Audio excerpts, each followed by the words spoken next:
Hi, welcome to Pep Talk number 1. I'm Posting this on Wednesday because that will enable me to post all the way through Sunday so you can keep going. So I would like you to print out all, I think, 8 handouts that I've linked to in this announcement as well. So if you haven't done that, then put this on pause and print them out, or at least have them on your screen to look at. Okay? Because you need to pay attention to that. As I'm going to be referring to it.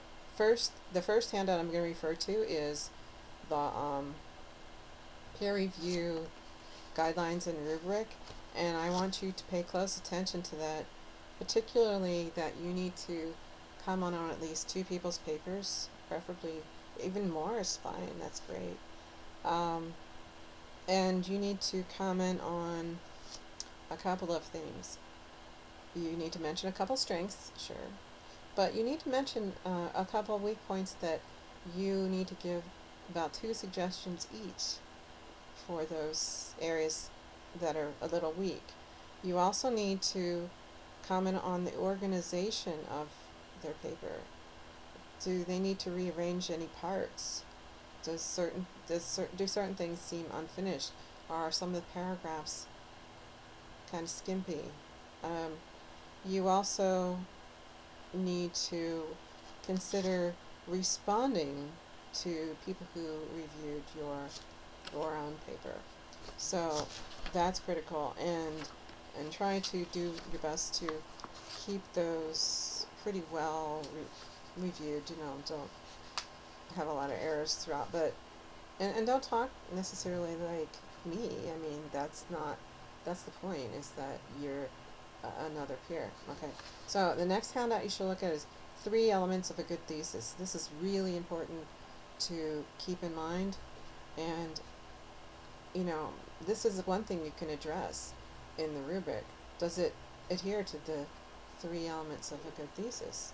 You know, and maybe suggest something that they didn't use. Another critical thing is look at the one called integrating source material effectively and avoiding plagiarism. A lot of people are not doing this. They're not uh, integrating the work very well. You should try very hard to make sure that you use different terminologies where you just don't plop the source in there. And so there's another thing that's a long handout, but you're going to love this one, okay? It's called Index of Templates at the top and has little headings on it. And these are, if you don't know exactly what to say, try to figure out what is it you're trying to do. If you're trying to introduce something that is assumed, you can look at that guideline for what to say. You can introduce the quotation according to X, or X disagrees when she writes blah blah blah blah blah.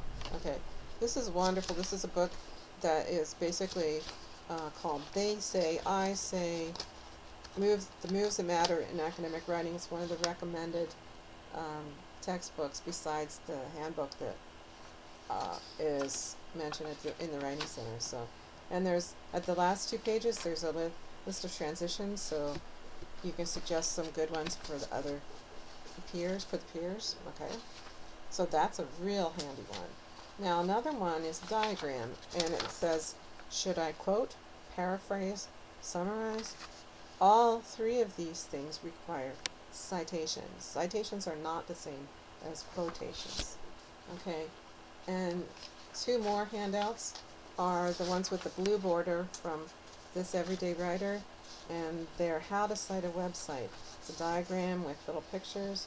One's APA, one's MLA. Make sure you use the right one.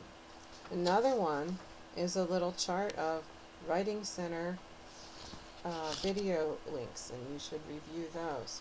And those are really important to look at. So with that, I want to end by saying I know you're going to do very well, and I need to make sure also that you trust in your peers.